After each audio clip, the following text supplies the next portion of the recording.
Olá pessoal, eu sou Eupídio Rocha e está começando mais um programa F5, uma produção da TV Universitária FUNORTE. Eu sou a Maria Fernanda Ruas e hoje o nosso programa está muito especial. Tanto que ele vai ser exibido em duas partes, porque de fato o nosso tema é muito importante e precisa ser amplamente debatido, né, Eupídio? Exatamente, Fernanda. E o nosso tema é a diversidade. Nós vamos conversar com vários representantes da sigla LGBTQI+, e vamos discutir sobre as dificuldades, a inserção social, o preconceito, obviamente, né?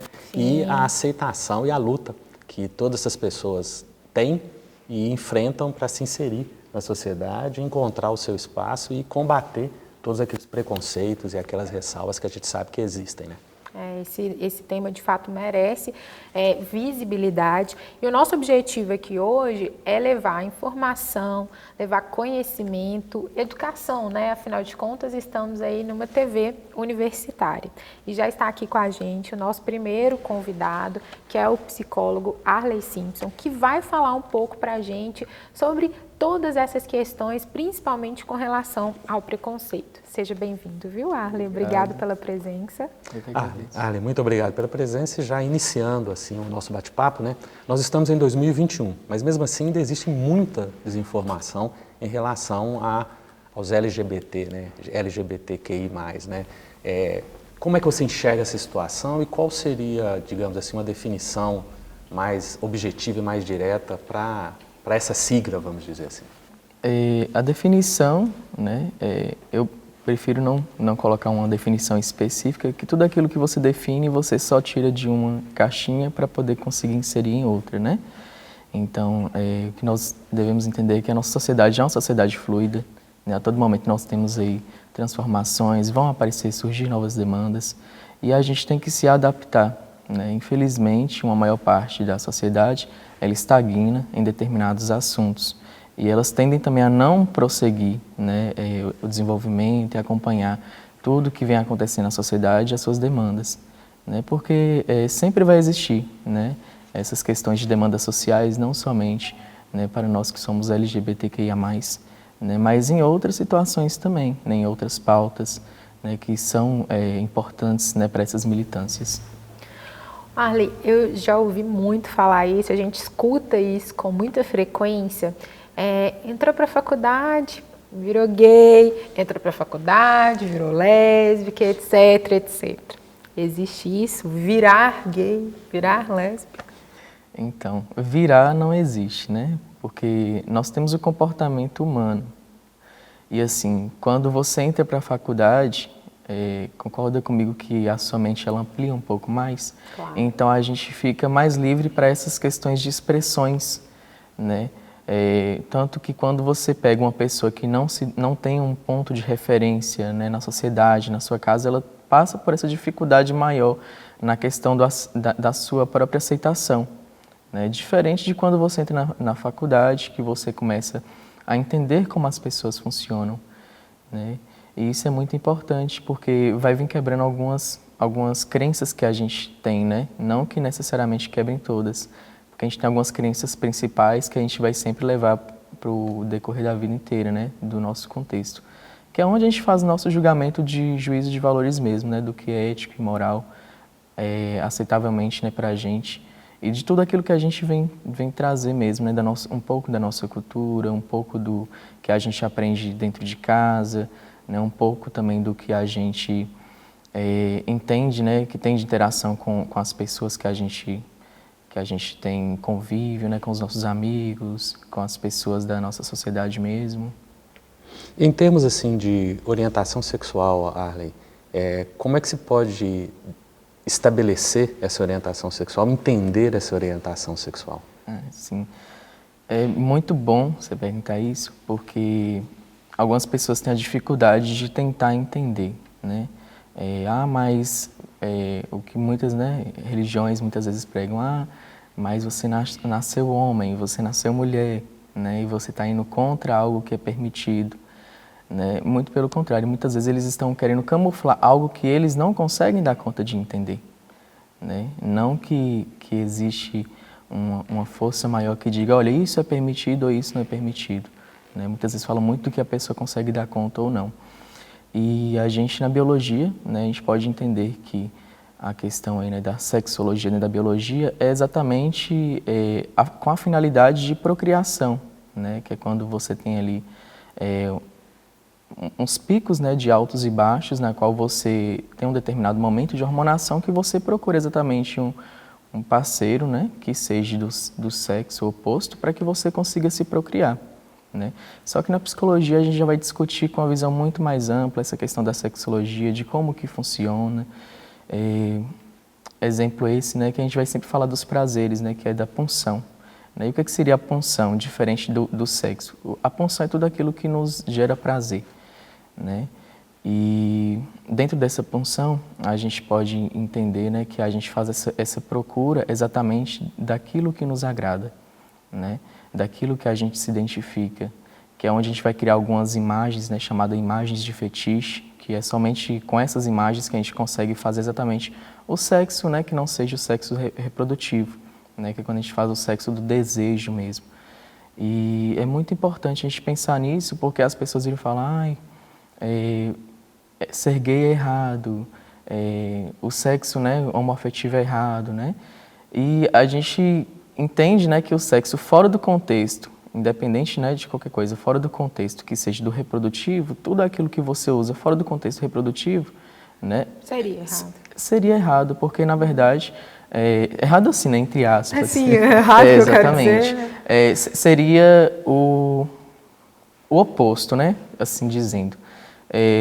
Porque o que acontece? Tudo aquilo que você vai contra, né, esse primeiro sexo, né, que seria do biológico, vai me falar um pouco da perversão, né, das imagens de perversão mesmo que a gente cria na nossa cabeça. Né? Então, ou seja, quando você se imagina, né, numa imagem de fetiche, na qual você tem um contato com o seu parceiro, né, explorando o seu corpo, fazendo coisas que de fato desperte um prazer maior, né, isso seria, na verdade, né, o que as pessoas não conseguem discutir. Né? Mas assim, é tão padrão, né, e aceitável você ver um sexo hétero, na qual, né, você tem ali a exploração do corpo feminino e masculino dentro daquela situação, que outros tipos de sexos, né, você ainda não consegue dar conta. E pensando para muito além também dessa questão da diversidade de gênero, né, a gente pode ver que antigamente, né, não há muito tempo atrás, mas antigamente você poderia ver que existiam pessoas que não conseguiam explorar o seu corpo, né? Mulheres que não conseguiam explorar o seu corpo, homens que não conseguiam explorar adequadamente o seu corpo, né? E a gente está avançando aí nessa questão mesmo da sexualidade, né? Do que vem dizer dos nossos prazeres, né? Das nossas punções. Ali, dia 28 de junho, ele é um dia marcado mesmo da luta, né? De todo esse movimento LGBTIQIA+.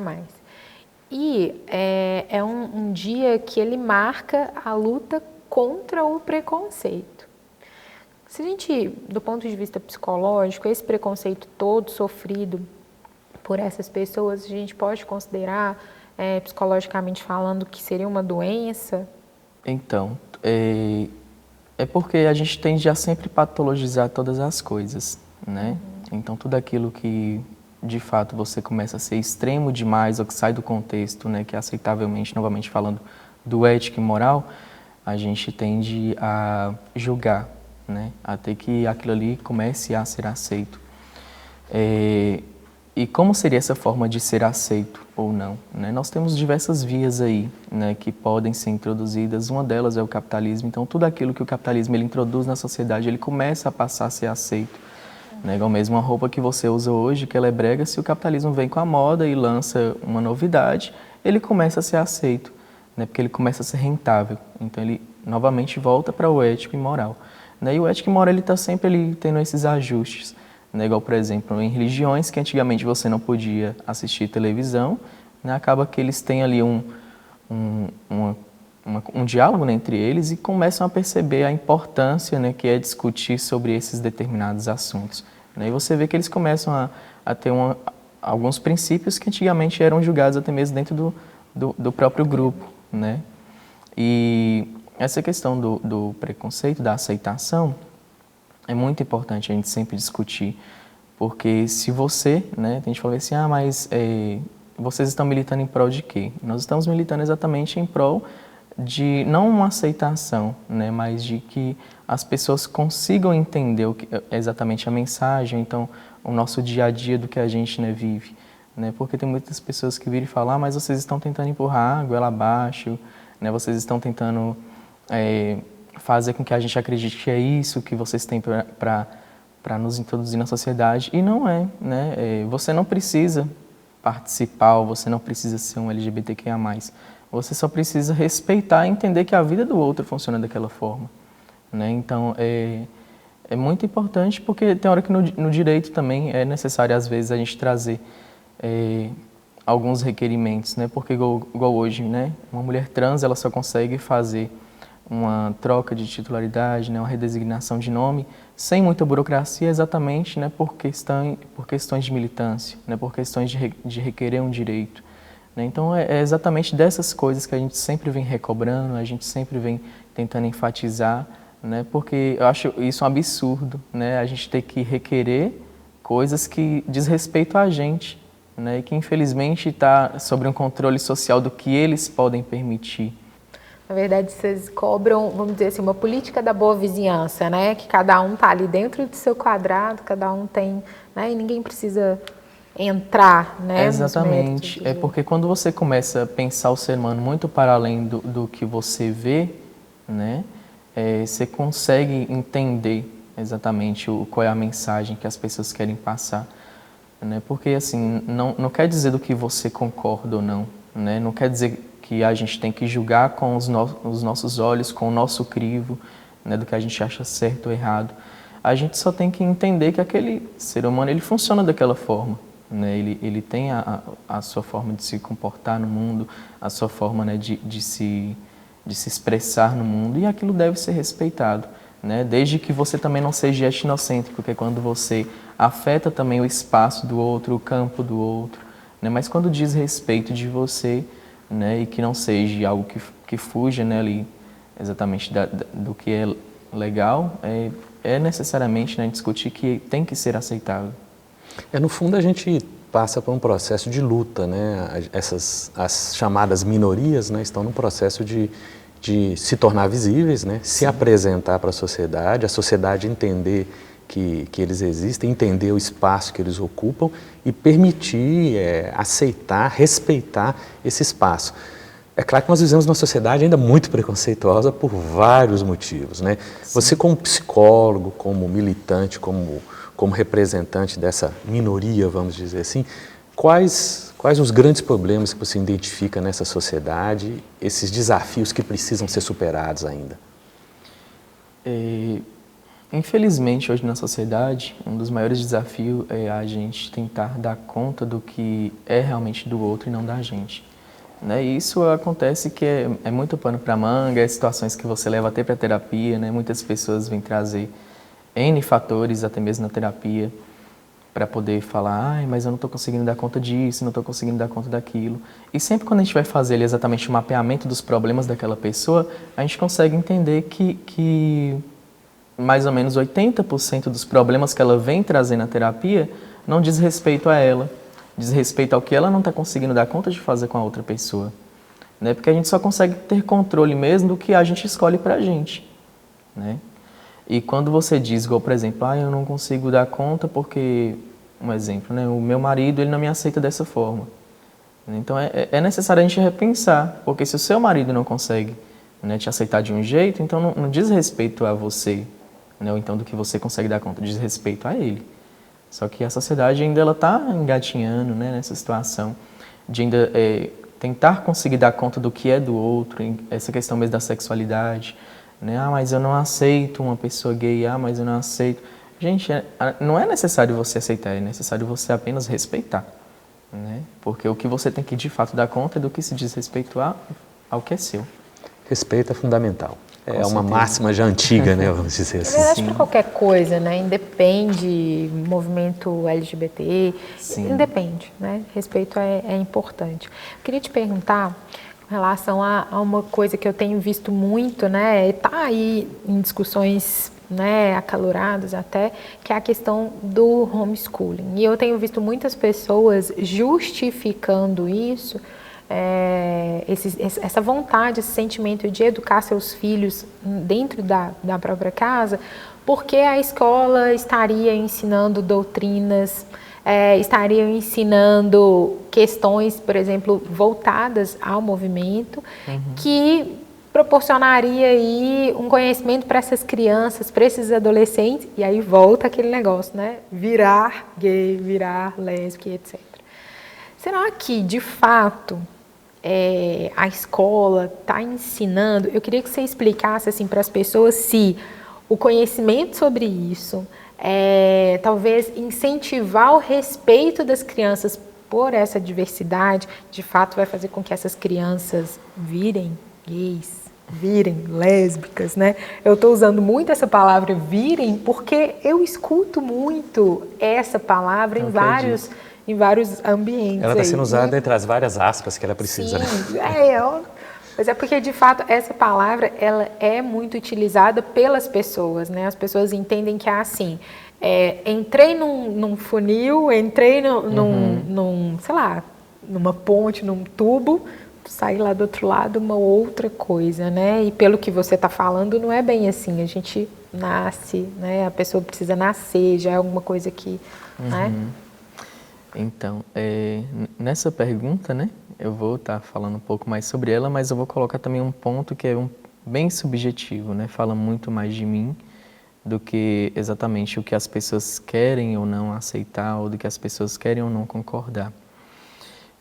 A questão, né, desse tipo de ensino é que as pessoas, infelizmente, né, elas fecham os olhos exatamente para tudo aquilo que vai te abrir para o mundo. Né? Porque quando a gente fala de escola, a gente entende, né, um espaço de ensino, né, onde você vai ampliar conhecimento, vai ampliar horizontes. Né? E aí, quando você começa, de fato, querer doutrinar para poder passar na escola somente o que você concorda ou não, aí é que começa exatamente o problema. Né? E assim como eu tenho a minha subjetividade, existem outras pessoas que têm também a sua forma de pensar, a sua subjetividade. Existem pessoas que vão concordar e existem pessoas que não vão concordar. Né? E pensando para muito além disso, né, eu vejo muitos pais falando, eu sou totalmente contra, né, isso já é uma questão bem subjetiva minha, eu sou totalmente contra ensinar sexualidade na infância, né, eu sou totalmente contra uma criança aprender sobre sexo, né, só que a gente tem que repensar algumas situações na qual, quando a gente fala de sexualidade, a gente não vai pegar uma criança com 5 anos e ensinar ela a praticar um ato sexual, né? Sexualidade, ela está ligada exatamente a tudo aquilo, né, que se tratam de órgãos genitais, né, de lugares de toque, de erotização, né? E existem pais que, de fato, não conseguem dar conta, e por isso que eles reprimem e automaticamente não querem que fale sobre aquilo. Um exemplo, você vê crianças ali com 5, 6 anos de idade, muitas vezes é abusada sexualmente e não sabe por que foi abusada, né? Sendo que às vezes poderiam ser ampliadas algumas discussões até mesmo na escola de que, olha, no ombro pode, na perninha não pode, né? Ou tem outras áreas de erotização que a gente tem que ter mais atenção, né? Então, como que você vai exatamente evitar com que aconteça algumas coisas na sociedade se você não consegue dar conta de discutir sobre aquilo, né? Então é necessário que a gente discuta exatamente todos os assuntos, né, que se trate mesmo da sexualidade e com certeza a gente vai tratar exatamente daquela situação do jeito que o sujeito ele vai conseguir dar conta, né, de acordo à idade, de acordo a tudo que a gente né, julga o adequado a se fazer naquele momento, né? Igual eu disse, você não vai falar com uma criança de 5 anos de idade como que se faça, né, um ato sexual, né? Então tem as suas idades e tem as formas como você fala da sexualidade em determinada idade, né? E esse novo método aí de ensino, infelizmente, ele vem, né, para poder isolar um pouco mais, né, as nossas crenças, fazer uma misoginia, literalmente, né, que é quando você se afasta da realidade do outro para poder você pregar com que a sua realidade seja a mais adequada e que todo mundo tem que seguir aquilo, né? E, infelizmente, quando a gente acha que a gente está tendo esse avanço, né, para uma abertura maior da consciência, né, existem pessoas que, da mesma forma que a gente milita, né, em prol desse esclarecimento social, vão existir outras pessoas que vão fazer essa militância reversa mesmo, para poder a gente somente, né, colocar naquelas caixinhas ali, né, que é o que basicamente a sociedade ela vai conseguir dar conta. Perfeito, Arlen. A gente está falando sobre escola, sim, que é um espaço de convívio, conhecimento e até de repressão também. E aí a gente volta para o outro lado. Religião também é um espaço que permite todas essas abordagens. Pessoalmente, como você enxerga a abordagem da religião nessas questões? Aí, sua perspectiva pessoal mesmo. Se você quiser fazer uma perspectiva profissional e pessoal. Então, a religião, assim como qualquer outro tipo de grupo, ele vai trazer essa questão ética e moral, né, do que é aceitável, dos dogmas, né? Existem pessoas que conseguem ter uma discussão, né, para além do que somente é pregado, para além do que somente é aceitável, né, consegue ter essa ampliação. Só que, novamente, é exatamente aquilo que a gente dito. Tem pessoas que não conseguem dar conta desse tipo de diálogo, né? Tem pessoas que não conseguem dar conta exatamente do que é tradicional. Existem mulheres e homens que não conseguem falar do seu corpo ou do que realmente eles, né, escolhem para si. Então, a perspectiva religiosa, né, assim como outras coisas que tem gente que fala bem assim, não se discute religião, nem futebol e nem política. Sim, é necessário a gente fazer essas discussões, porque você tem que entender como que funciona a perspectiva, não somente dos dogmas, né, que é imposto naquele grupo, mas sim de tudo, de todo o contexto, das pessoas que também participam daquele grupo. Né? Porque vão existir pessoas ali que concordam, vamos supor, 70%, 80% com aquilo que é pregado, sim. Mas sempre vai ter alguma divergência ou outra que você não aceita. E que não está ligado somente à sexualidade, né? Vai estar ligado aí a essa questão do financeiro, vai estar ligado em N motivos, né, que a gente pode discordar em algumas coisas que é pregado dentro da religião, né? E isso é muito difícil, né? Porque se você não consegue trazer a discussão e a pessoa te reprime e você não consegue trazer esse diálogo ao público, mais uma vez a gente volta à estaca zero, né? Que a gente não conseguiu chegar em nenhum ponto de consenso. Eu não consegui expressar o que eu penso e nem você conseguiu também expressar o que você pensa. E a gente não tem, né, essa balança para poder fazer essa mediação. Arlen, eu queria te agradecer a sua presença. Assim, a gente ainda tinha muitas perguntas, né? Eu pedi muito.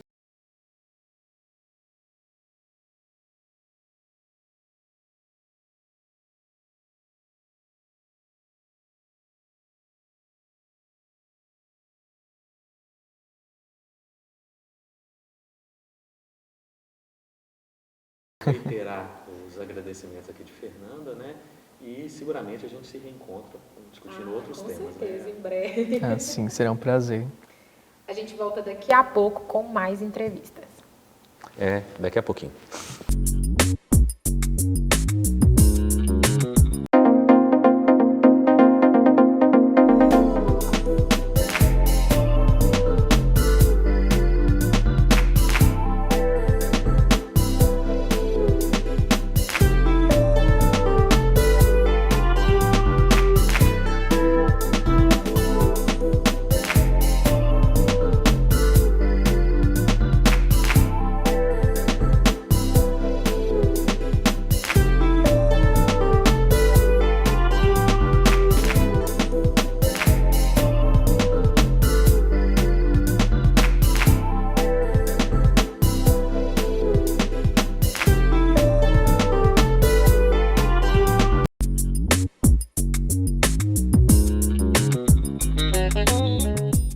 Estamos de volta e já está aqui nos nossos estúdios a nossa próxima convidada, né, que é a Isis da Mata, que também é psicóloga. Seja bem-vinda, Isis. Obrigada, Pedro. Seja bem-vinda, Isis. É um prazer ter você aqui com a gente para falar sobre esse tema tão importante, né, que a gente precisa, de fato, debater. Isis, e você é uma representante de uma das letras da sigla LGBTQIA+. Conta pra gente qual é essa sua representação, né, e um pouquinho da sua história. Na verdade, é mais de uma, né? Porque eu sou da T, né? Que eu sou uma mulher trans, mas eu também sou bissexual, então Eu tenho essas duas representações, né? E é uma sigla assim bastante ampla, mas a gente tem, né, do T para frente são questões relacionadas a gênero, né? Então a gente costuma confundir muito gênero com sexualidade, é até interessante assim, né, a gente falar mais sobre isso. Acho que a gente vai tocar nesses pontos, né, ao longo da entrevista. Perfeito, Isis. E o que é ser uma mulher trans, para a gente já começar a discutir esses temas? Então, independente de ser uma mulher trans ou um homem trans, pessoa trans é toda pessoa que não se identifica com o gênero que foi designado ao nascimento. Por quê? Socialmente, a gente tem aquela noção que liga, né, o sexo biológico ao gênero, só que o gênero ele desempenha papéis sociais que não necessariamente ele tem a ver com a questão biológica do corpo. Então, muitas pessoas, ao longo do seu desenvolvimento psíquico, elas não se identificam, né, ou como homens ou como mulheres, e têm uma identificação diferente, né? Isso é ser uma pessoa trans. No meu caso, como mulher trans, ser uma mulher trans significa que, quando eu nasci, me designaram no gênero masculino, mas ao longo do meu desenvolvimento de identidade, eu não me identifiquei dentro dos padrões de comportamento masculinos, de relacionamentos, etc. E como que foi que você decidiu fazer essa transição? Porque você está falando aí que foi desde o seu desenvolvimento aí você já não conseguia se encaixar nesse padrão, vamos colocar assim. Então, como que você decidiu fazer essa transição de fato? Então, eu fiquei muito tempo confusa a respeito disso, porque eu também não tinha conhecimento, né, sequer da existência, né, de pessoas trans. Então, eu fiquei um bom tempo assim seguindo, né, o que todo mundo dizia que eu tinha que ser, como que eu tinha que ser, e num dado momento eu percebi que eu, né, não sabia nem quem era eu, né, nessa história de fazer tudo que conforme tem que ser feito. E comecei a fazer minha terapia, comecei a me entender, né, e a partir que eu fui me entendendo nessa questão de gênero, foi uma, né, entre aspas, uma decisão bem fluida e tranquila para mim. Então, a gente, pelo que você está dando depoimento, aí existe uma série de dificuldades, né, para poder se encontrar dentro do papel social, ou desse novo papel social que você está assumindo. Dentro dessas dificuldades, a terapia é importante? Além da terapia, o que é necessário, digamos assim? Então, essa terapia já é uma primeira dificuldade, né, porque encontrar profissionais, tanto da psicologia quanto os médicos da medicina, que entendem do assunto e que não são transfóbicos, assim, estruturalmente, é muito difícil, né? Então, geralmente, a maioria das pessoas trans, elas começam o seu processo de transição sem nenhum apoio, né? Com psicólogo, assim. A minha sorte foi que, por ter estudado psicologia, né, eu conheci pessoas do meio, né, comecei a terapia com um psicólogo que eu me identifiquei, né, e sabia que não teria nenhum problema em relação a isso. Mas uma das maiores dificuldades é essa, encontrar alguém da psicologia que vai conseguir entender bem essas questões.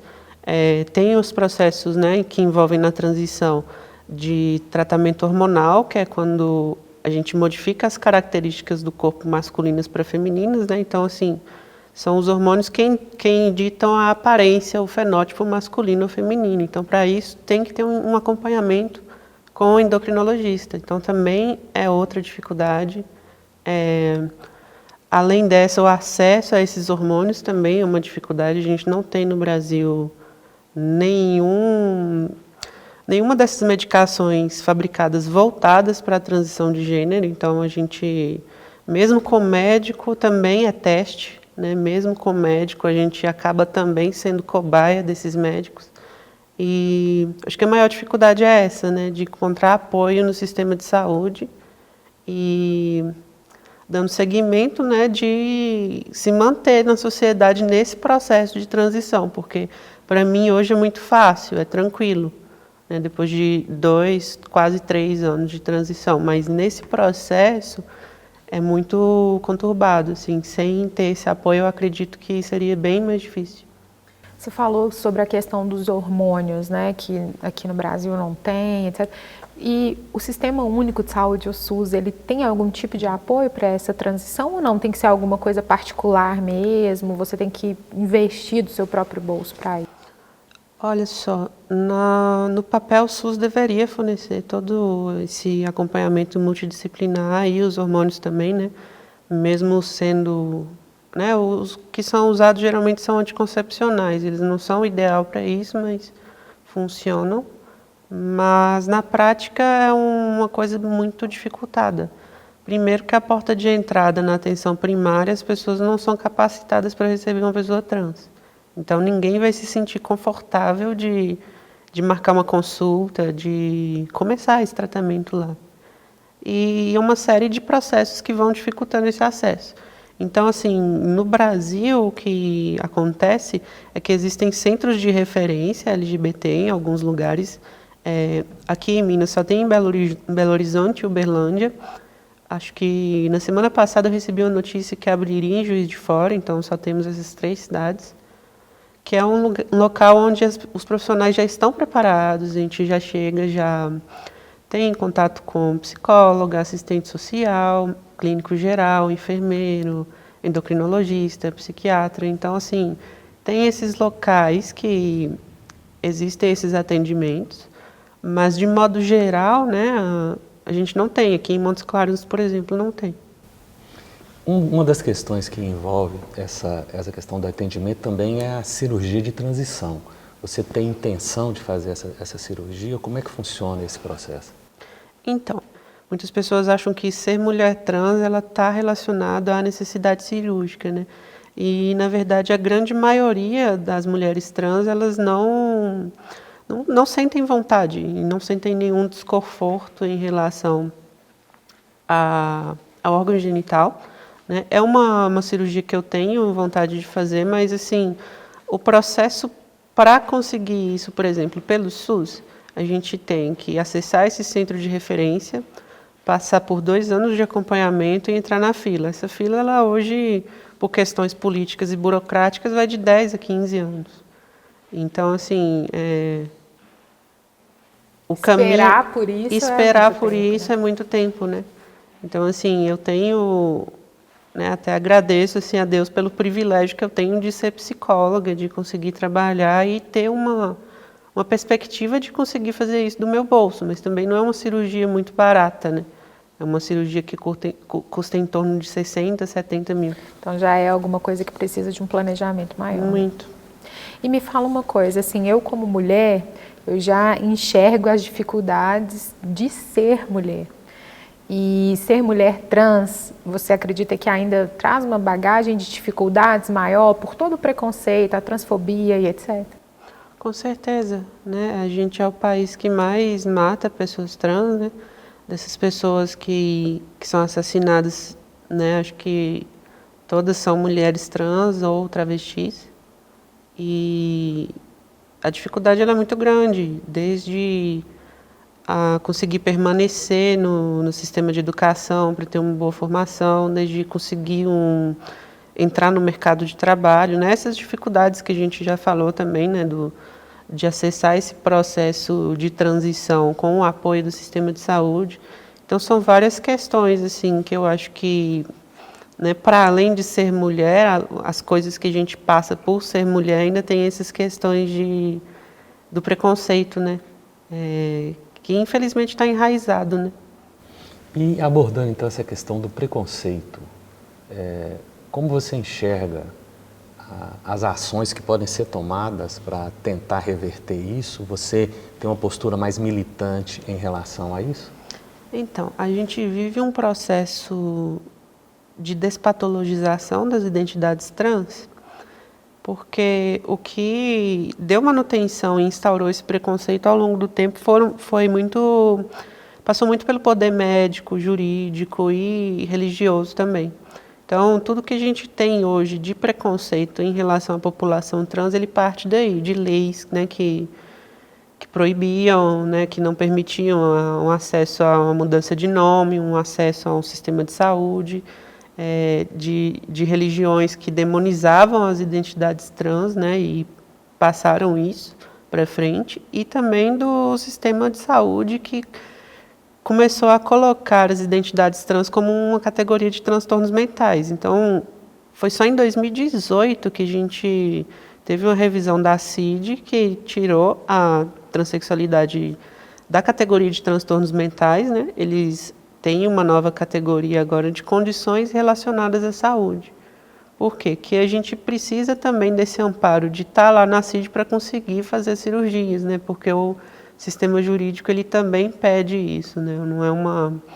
Não se trata de processos estéticos, né? Aparentemente a gente pensa, tá indo fazer cirurgias plásticas, mas são coisas reparadoras, né? Que visam, né, para quem tem esse desejo, se enquadrar no gênero que se identifica. Então, enfim, sobre o preconceito, ele envolve todos esses aspectos, né? Da minha parte como psicóloga, o que eu tento sempre é clarear as pessoas a respeito do que é ser uma pessoa trans, né? E deixar claro, né, que isso não tira a humanidade de ninguém. Então tem uma perspectiva aí de que o reconhecimento e a luta contra o preconceito parte também a partir da perspectiva da visibilidade, né? A partir do momento em que as pessoas trans começam a ser enxergadas pela sociedade, né? E reconhecidas pela sociedade, né? Isso é um processo, digamos assim, recente dessa valorização, dessa visibilidade?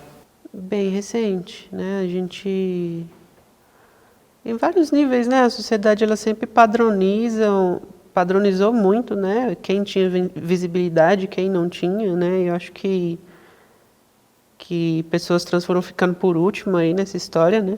Das lutas das, entre aspas, minorias, né? E eu acredito que é uma coisa bem recente, sim, e tem muita luta por vir ainda. É um caminho longo e espinhoso, né? Bastante. E aqui na nossa cidade, em Montes Claros, como é que você enxerga a relação desse preconceito ou dessa aceitação às pessoas trans? Então, eu passei meu processo de transição em Barbacena, onde eu morei por 2 anos, e lá é uma cidade muito menor, acho que conta com 150 mil habitantes, e eu não passei o preconceito que eu passei aqui, por exemplo, né, das pessoas ficarem olhando, das pessoas ficarem comentando. Nunca sofri nada assim muito agressivo, porque eu também não me exponho. Eu sou uma pessoa que eu fico mais por conta do meu trabalho, mais em casa, mas eu acredito que para quem está mais, né, circulando no espaço público seja bem mais difícil. Montes Claros é uma cidade muito conservadora a respeito de várias coisas, né? Por exemplo, só o fato de eu ter o cabelo colorido já é um fator de eu ser vista como estranha, né? Então, assim, eu acho que para ser trans em Montes Claros é muito mais difícil do que, por exemplo, em cidades que a gente vê mais pessoas trans circulando, né? Montes Claros é uma cidade que tem muitas pessoas trans, mas no imaginário coletivo isso está vinculado à atividade de prostituição, né?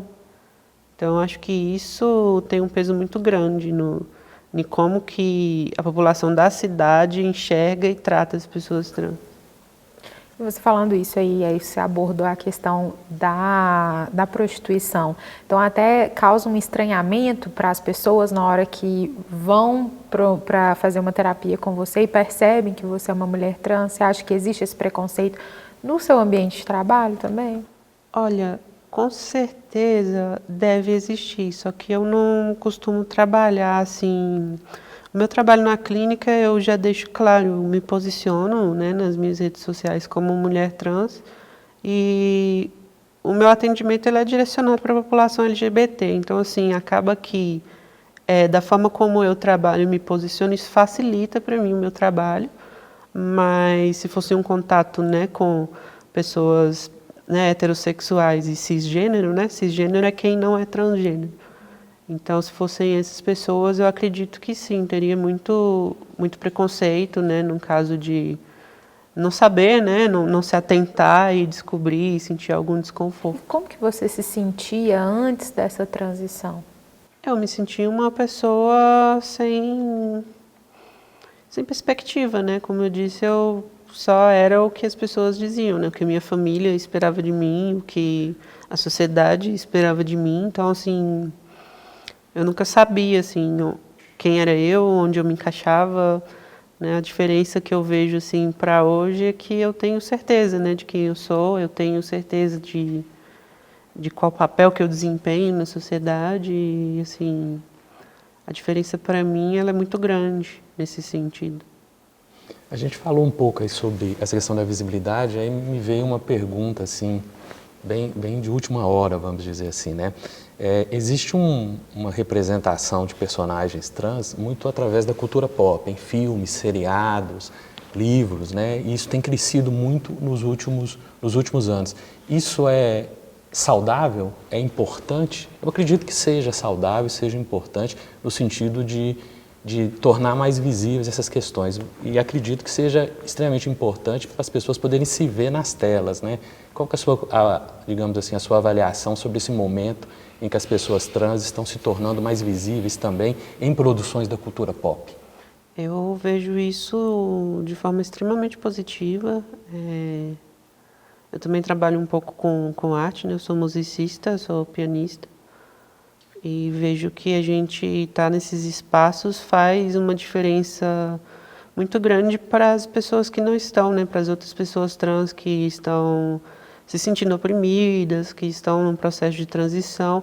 Porque um dos maiores problemas para a gente se entender enquanto pessoa trans é a falta de referência. A gente tem referência de mulheres cis, de homens cis, de casais hétero, né? E onde que fica a referência, né? Do que é ser, do que você é. Então fica aquela coisa, né? O que eu sou. Eu acredito que tendo essa visibilidade, a gente possibilita as pessoas trans a acessarem referências, né?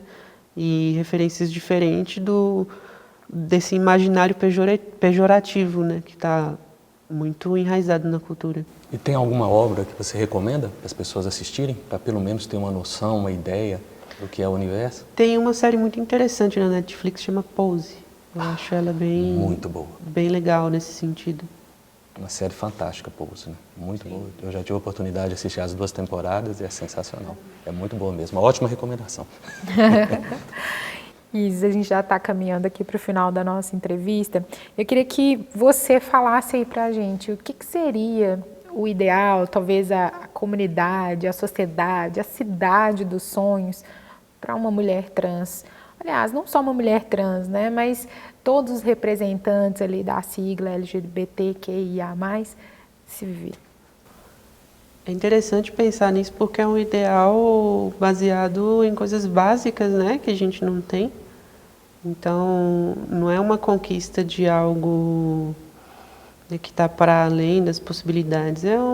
O ideal seria, primeiramente, né, um respeito, né, as pessoas, né, a gente não ter que lidar com violência que eu falo não só no sentido físico, né, de agressões, assassinatos, mas no sentido também de violências verbais, morais, né, nos ambientes escolares, nas instituições, no mercado de trabalho, enfim, que a gente fosse respeitada como qualquer pessoa, né, e sem ter esse tratamento negativo, e também que a gente tivesse mais liberdade de acesso, né, às questões que envolvem a transição, né, e eu acho que seria isso, assim, coisas básicas, né, a gente ter funcionando a lei e ser tratada como igual.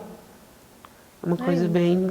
Na verdade, não é nada muito impossível, não é né? impossível. Assim, basta mais o comportamento de outras pessoas do que qualquer Sim. outra coisa, né? Isis, muito obrigada pela sua entrevista. Eu espero que você venha mais vezes aqui no F5, não só para falar sobre isso, mas outros assuntos, né? Sobre psicologia, enfim. Muito obrigada pela sua presença aqui. Por nada, eu que agradeço. Isis, muito obrigado por você ter compartilhado aqui o seu tempo, o seu depoimento conosco, né? E, como Fernanda disse, espero que a gente retome para discutir outras coisas, talvez até mais sobre cultura pop, né? Exato. Já que nós dois apreciamos o mesmo seriado, então já temos um papo em comum aí. Gente, muito obrigado também pela atenção de vocês. A gente vai para um pequeno intervalo e volta já, né, Fernanda? Isso aí, fiquem aí.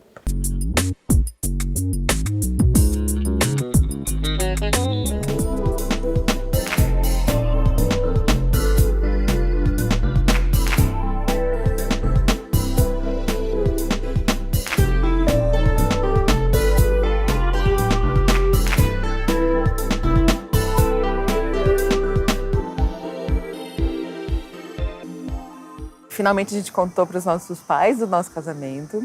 Acho que com a família dela, que a gente esperava que fosse muito, muito tranquila, assim, a gente até já chegou e foi contando, que falou, eles levam na boa, A gente sentou na tá? mesa e falou, então, temos uma notícia. Vamos casar. A gente vai casar. E aí todo mundo ficou um pouco chocado, assim. Rolou um grande silêncio assustador, assim. E o pai da Gabi só falou, me passa o uísque. Mas aí, ao longo da semana, a gente foi conversando e não tem nada a ver com o fato de eu casar com a Fábia, porque eles adoram a Fábia. A Fábia não é minha primeira namorada, nem nada. É só que minha mãe e meu pai, eles queriam, sei lá, eles têm a expectativa de que eu casasse um pouco mais velho.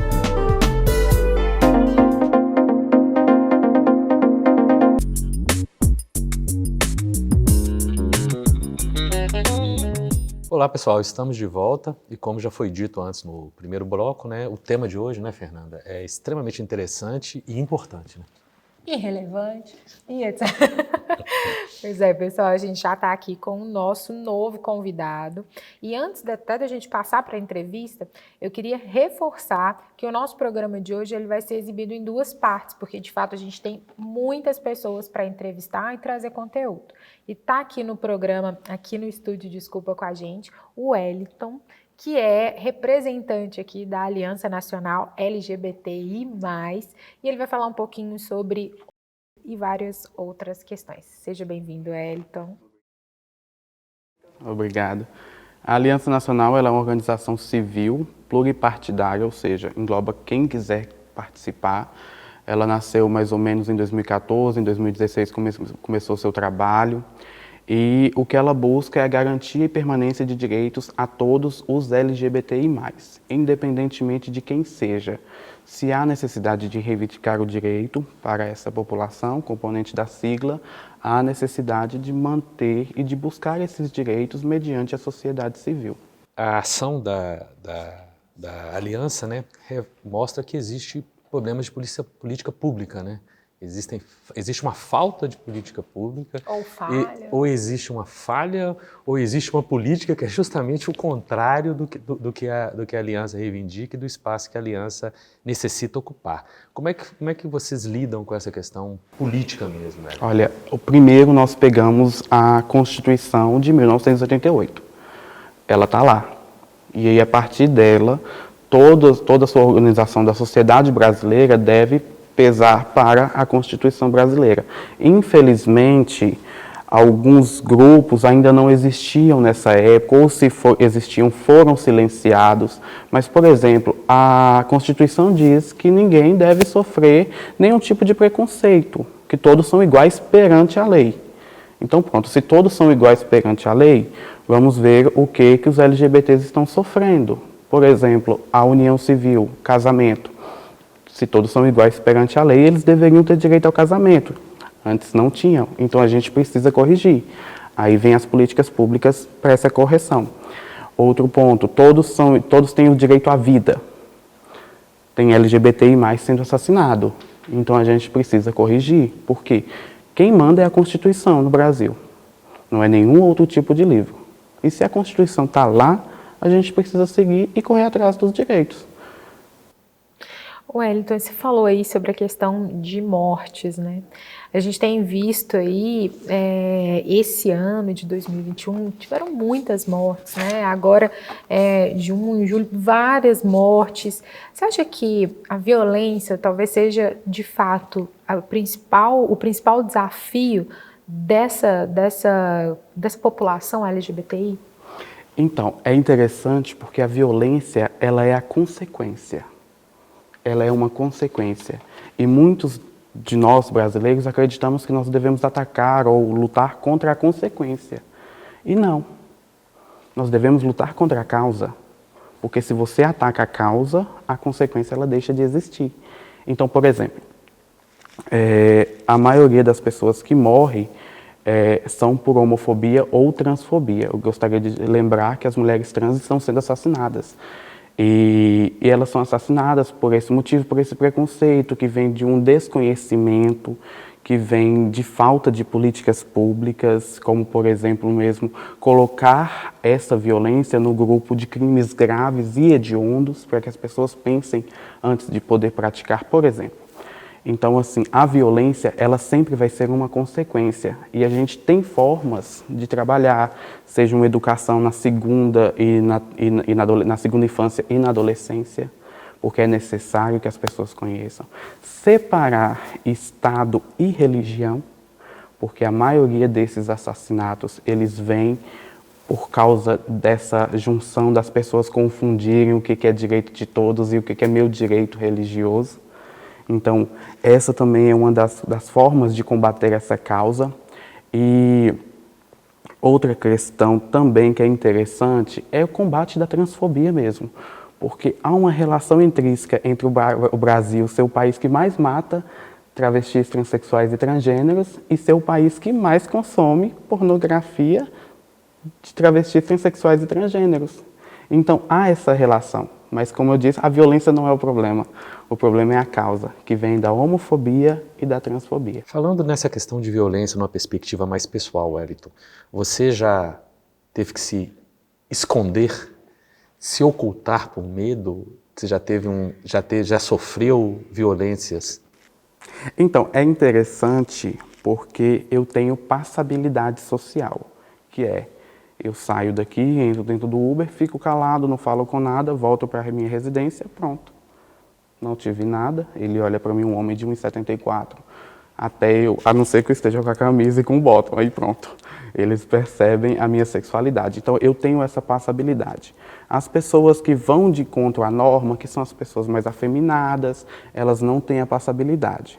Então, eu sou privilegiado por ser dito padrão. Mas mesmo assim, dentro da escola, eu passei por isso. E isso foi causando internamente um sentimento de vergonha, de culpa, de medo, que faz com que eu me retraia. Por exemplo, eu estou com os meus amigos, estou aqui, eu consigo ser mais solto. Numa rua, sozinho, em um bairro em que eu não conheço, pronto. Aí já não é o Wellington homossexual. É o Wellington Coimbra, de periferia, alto, grande, que vai bater em quem quiser mexer. Fecha a cara, ninguém vai ver. Então, sim, atualmente eu sou formado em pedagogia e no decorrer do meu estágio, eu tive esse medo. Eu tive esse medo porque eu ia entrar dentro da escola. Então, acabei que no meu estágio, eu tive que utilizar da minha passabilidade social para conseguir cumprir sem nenhum problema, porque eu sabia que poderia ser um problema, por causa de questões religiosas, morais e éticas, que infelizmente assola a nossa sociedade. Então, sim, já sofri, não tanto quanto uma pessoa afeminada, uma mulher travesti, uma mulher transexual, mas já. Na verdade, é até, assim, não sei, um pouco óbvio, talvez, né, a gente perguntar se já sofreu homofobia, porque, pelo que a gente percebe de todas as entrevistas que a gente fez hoje, preconceito é uma coisa que é meio que rotina. Infelizmente, na nossa sociedade, no Brasil, no mundo. E eu digo no Brasil porque sou brasileiro, mas também porque é um sentimento complexo. Por exemplo, você tem estados totalitários, você tem estados que nós concebemos como que sem direitos, sem cultura, etc. e tal, e você percebe que o Brasil é o país que mais mata travestis e transexuais. O Brasil, o país da democracia, o país da Constituição. Então, assim, todos nós, LGBTI+, sofremos algum tipo de homofobia ou transfobia. Alguns, infelizmente, o tipo mais grave, que é o assassinato, que é a pessoa achar que tem o direito de tirar a vida de outra sem motivo nenhum. Ainda que haja um motivo, mas o único motivo por a pessoa passar na rua é muito complicado. Mas todos nós, unânime, todos nós sofremos homofobia, bifobia, lesbofobia, transfobia. Por aí vai, né? Wellington, eu queria que você falasse um pouco pessoalmente, né? Como que foi para você essa sua descoberta, o seu assumir? É interessante porque todos nós que somos LGBTI+, a gente sempre sabe. A gente sempre prefere o filme da Barbie ao filme do Max Steel. Nós sempre preferimos um ao outro. Brinquedos, a mesma coisa. As formas de brincar também são muito diferentes. Mas a gente não tem referência. Hoje nós temos Mas, por exemplo, você tem ali uma novela, um filme que retrata um LGBTI+, sendo assassinado. Você não quer aquilo para você, e você retrai. E aí foi passando, mais ou menos com 15, 16 anos, um amigo que por eu esconder a minha sexualidade devido à minha passabilidade, eu acabava cometendo homofobia com ele. Porque isso acontece. Eu acabava cometendo homofobia com ele porque ele não tinha passabilidade, então ele podia se mostrar. E isso me incomodava, causava um certo tipo de inveja. E aí, com 15, 16 anos, eu fui me descobrindo, eu conversava com ele, saía e tal. E aí eu comecei a perceber a minha sexualidade. E a partir desse momento que eu comecei a perceber a minha sexualidade, eu digo que eu não me assumi. Porque na minha família, é interessante que eu sou privilegiado por ter uma família mais democrática, que entende das necessidades. Então eu não precisei dizer, mãe, eu sou gay. Ela que me disse, meu filho, você é gay. Então acabou que foi dessa forma, foi de uma forma bem simples. Claro que, como eu digo e repito, é meu privilégio e deveria ser a norma, né? Falando dessa questão de privilégios, aí eu vou fazer uma pergunta que já foi feita antes. Como é que fica a questão do relacionamento com a religião, que é um substrato, digamos assim, de aceitação e de rejeição também, né? Olha, eu tenho uma relação íntima com a religião. A primeira porque eu fiquei muito tempo dentro da religião de matriz católica, né, cristã. E é interessante porque as pessoas escolhem o que elas querem acreditar. É uma escolha. Digo isso simples. Eu sempre falo que uma passagem ela sempre fica na minha cabeça, eu decorei. Não te deitarás com o homem como se fosse mulher. A abominação é. Levíticos 18, 22. Essa é a passagem que no meu túmulo ela vai estar gravada porque é o que eu vou levar para a minha vida. E quando você lê Levíticos, do 1 ao 21, tem muitas outras coisas que você não pode fazer. Mas você escolhe. Que essa é a pior. Você não pode comer carne de porco. Você não pode usar tatuagem. Você não pode usar roupa de tecidos diferentes. E hoje no Brasil ninguém apedreja uma mulher por ela não ser mais virgem. Mas as pessoas escolhem essa passagem, utilizam essa passagem em tudo. Então, assim, as pessoas escolhem. E na questão da religiosidade é interessante porque você não escolhe aquela passagem que diz do amor. Você escolhe a do ódio. Se você está semeando ódio na sua vida, será que essa religião é boa para você? Será que esse sentimento é bom para você? Porque não é. A gente sempre tem que escolher o amor. E assim, essa é a minha perspectiva da religiosidade de matriz cristã. E a religiosidade de matriz africana é interessante porque eles olham o espírito. O que você quer? Qual é o seu espírito? Ótimo, se seu espírito está cumprindo as organizações, o que a sua carne, o que sua mente humana deseja, aí já é um problema seu, desde que não interfira no do outro, que eu acho que é fundamental. O que é meu, o que é seu, o que é nosso é nosso. Fiquei até sem palavras. Ué, então, dando sequência, você, enquanto Fernanda se recupera, né? Você trabalha como professor. Formei como professor, ainda não atuo porque eu formei no final de 2020, a pandemia estava aflorada. Então você não teve a experiência ainda de entrar na sala de aula, a não ser fazendo o estágio, né? Eu fiz residência pedagógica, que é como se fosse uma residência médica, de certa forma, mais para pedagogia. Então você é inserido dentro de uma sala de aula, você fica durante um período muito grande, de 8 meses mais ou menos, eu fiquei 1 ano e 8 meses. Então eu entrei dentro da sala de aula e saí, eu entrei praticamente em janeiro e saí em outubro. Então foi... E aí, como é que é essa questão da escola, para lidar com esse preconceito e com essa aceitação? Eu digo que a escola ela tem a obrigação de formar o cidadão. É o que diz a legislação. Preparar para a cidadania e para o trabalho. A função dos pais, e ela deixa bem claro, ela deixa bem claro que é dever da família e do Estado. Está lá, é dever a família vem primeiro. Ninguém quer tirar o poder dos pais, ninguém tira. Porque a legislação, como eu disse antes, a legislação é legislação. Legislação é a base, né? É a base, então está lá. Agora, por exemplo, chega uma criança que bate em outra e chama ela de viado, bichinha, eu preciso reagir enquanto professor. E eu preciso que ela aprenda o respeito, porque ela vai ter que conviver com essas pessoas, com as pessoas no geral. E pode ser que ela sofra. E como professor, eu não devo fazer com que uma criança sofra. Porque, por exemplo, se ela chama uma pessoa de... Ela cresce, chama um menino de bichinha, por exemplo. Um outro homossexual de bichinha. Ela pode apanhar, ela pode até morrer, dependendo da pessoa, né? Então, assim, dentro de uma empresa, ela não vai poder fazer isso. Na rua, ela não vai poder fazer isso. Hoje, ela não pode. Então, eu tenho que trabalhar com ela o que a família não está trabalhando, seja por N motivos.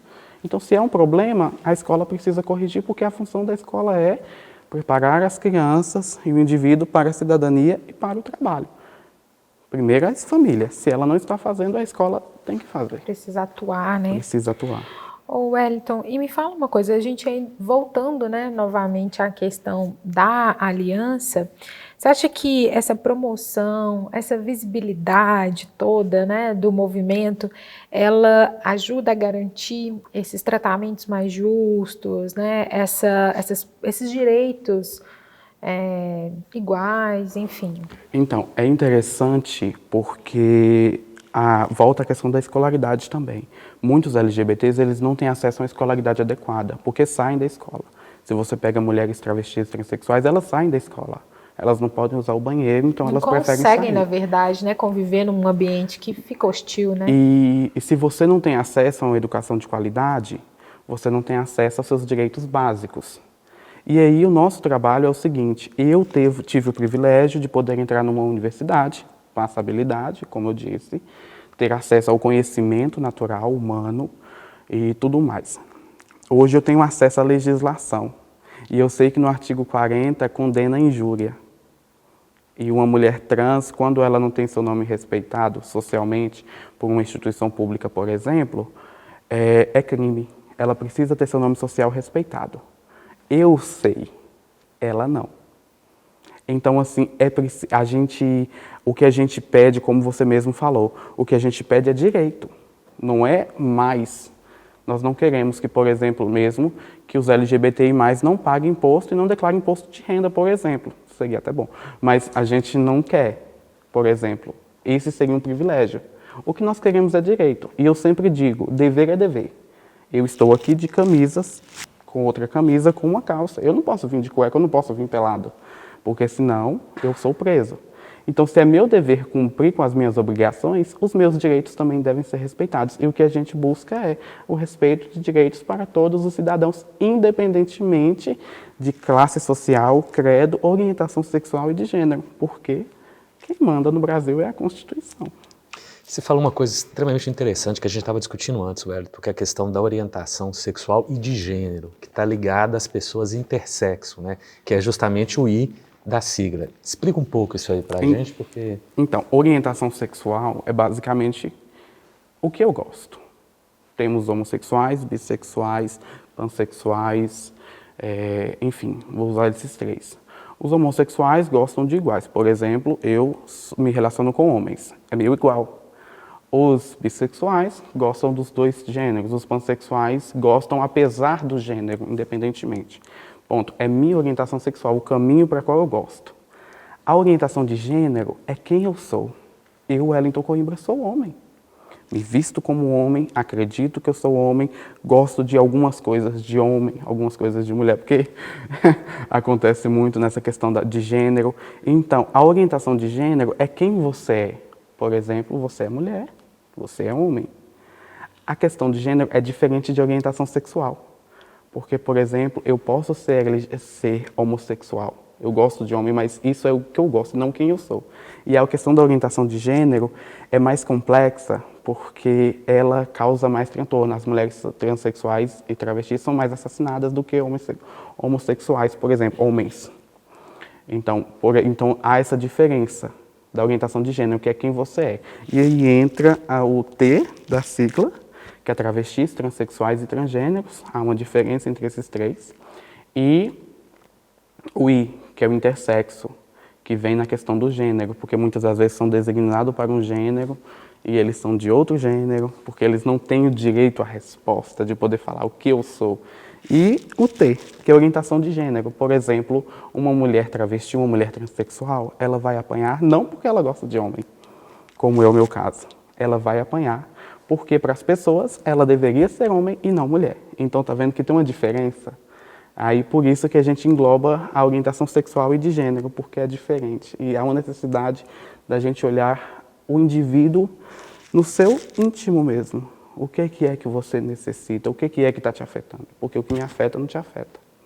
Ou seja, no fundo, a questão do conhecimento e da informação. E respeito. A partir do momento do conhecimento da informação, você entende seus direitos e, obviamente, todos têm que ter respeito pelas pessoas, né? Olha, a gente já está caminhando aí para o nosso fim. E aí eu queria que você comentasse, sei lá, desse alguma luz para quem está em casa, quem está ouvindo e tem uma certa dificuldade de buscar esses direitos, de entender que ele precisa, né, de fato, reivindicar isso. É interessante que eu vou falar sobre dois vieses, o primeiro do direito e o primeiro do dever. O do direito eu vou falar para as pessoas LGBTI+, e o do dever eu falo para a sociedade no geral. O direito é seu, humano, está na Constituição, está no Código Penal, está em todos os aspectos legais da nossa sociedade e você precisa requerer. Você não consegue, você acha que você está tendo problemas com relação à sua busca de direitos, você pode procurar, independentemente de qual seja a organização. Porque a organização, ela é igual mesmo a Aliança Nacional, ela é pluripartidária, ela tem o seu apoio jurídico e nós estaremos buscando o direito para você caso você não consiga. Mas é seu direito. E o direito, ele quer dizer o seguinte, a sua forma de viver, a sua forma de ser independe do seu direito. Então você precisa requerer direito à vida, à segurança, como está a Constituição. Você pode baixar a Constituição e se você achar que alguma coisa ali está sendo tirada de você, você precisa requerer esse direito. E o dever? O respeito, como já foi dito, é um dever de todos. Independentemente, você pode não concordar com a homossexualidade, mas isso daí é seu íntimo. Quando você expressa para o outro, aí já não é sobre você, é sobre o outro. E é direito do outro expressar o seu gênero, a sua sexualidade, independentemente, da mesma forma como você expressa. E é interessante porque eu volto novamente, direito é direito, dever é dever. Então, se você quer ter seus direitos, enquanto, eu digo, só uma exemplificação, se você, enquanto mulher, quer ter seus direitos, você precisa respeitar os direitos do outro. E os direitos do outro não diz respeito a você. Então, é sempre interessante lembrar, todo direito que diz respeito ao outro não é sobre você. Se é direito à família, não é para acabar com a sua, é para ele ter uma família. Se é direito à vida, não é para um homossexual entrar dentro da sua casa e te dar 3 tiros. É para que uma mulher transexual possa passar por uma rua sem ser assassinada. Então, tudo que é direito do outro, você não precisa nem opinar, porque não é sobre você, é sobre o outro. É isso. Wellington, muito obrigada pela sua presença aqui. Foi de fato muito rico e até conversando em off, né, Elpidio, já pensamos em algumas pautas aí para que você possa voltar ao F5. Muito obrigada. Eu que agradeço a oportunidade e eu quero que saibam que a Aliança Nacional e eu, Wellington Coimbra, estou à disposição para poder estar presente e para qualquer coisa, porque nós acreditamos que o aprendizado ele é fundamental e necessário, independentemente. Nós estamos aqui para aprender e nós estamos aqui para ensinar. E uma frase que eu carrego comigo, ninguém é tão burro que não possa ensinar e ninguém é tão sábio que não possa aprender. Sabe as palavras, Wellington. Eu agradeço novamente a você, né? E agradeço também ao nosso público, à plateia, a nossa audiência que está nos acompanhando. A gente encerra essa primeira parte do programa sobre diversidade agora, mas na próxima semana a gente volta com mais convidados e abordando esse tema extremamente atual, extremamente importante. E a vocês que nos acompanharam ou que vão nos acompanhar depois, né, quando a gravação for disponibilizada, muito obrigado e até a próxima. Isso aí, pessoal, a gente aguarda vocês aqui nesse mesmo bate-local, nesse mesmo bate-horário para a continuação do nosso programa. Até a próxima.